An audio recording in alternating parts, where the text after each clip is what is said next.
At the end of the day, the biggest lessons that I've learned in business, there are several things, but one is, simply put, by small and simple things, great things come to pass. I can't overemphasize that enough. And that was something that was instilled on me even back on my mission. How many of you guys have seen that picture of the horse that's blind, that's working in a mine? Have you guys seen that one? It's like from the turn of the century, like maybe 1902 or 1903. So on my mission president, I have amazing respect for him. He's this tremendous man. He had this picture over his desk, this big picture, if you can imagine, just this workhorse, right? And you can see it just straining against this yoke. And it's got this heavy, heavy load behind it. And it's just digging and working and pushing. And I remember going in and having interviews with him and chatting with our mission president and just always being impressed by that. And going out and talking to our missionaries and saying the same thing. In life, you can look at life in a lot of different ways, right? That horse is doing everything that it can in its power. And it worked so hard and spent its entire life in the mine shafts that it went blind. But every day, it dug and it did its job. And it may not have seen the end goal.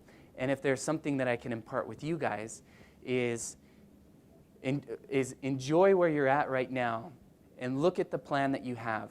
I mean, I look at the kids that are coming out these days and that we hire into our business, and I think a lot of times we want it now and we want it so immediately. We want it fast, right? Like we sit in class and if we get bored, we pull out our phones and we start texting our friends, or we pull up our Instagram feeds, or we have all of this access to mass media. And then in verse, we have this amazing idea that I want to start a business. I want to have that opportunity right from the get-go. And that may not materialize for you like it did for me. I'm saying it didn't happen immediately. It may take 5 or 10 years for you to realize what your opportunities are. But one thing that my mission president said, it's actually my brother's mission president, but he told Brandon, because Brandon always knew he was going to be an entrepreneur. This is my brother that started Atlas.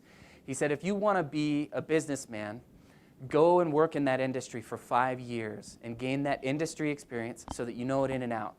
And then once you've worked there for 5 years, then go out and start your business. Because all of the lessons that you'll learn, you'll have that broad experience. And so if there's some wisdom that I can give to you guys is, as you graduate, make the right decisions to build your resume, and don't be impatient with the process. There are some people that get it, that they have those ideas, those entrepreneurs that just, whatever those may be, they can hit and they go.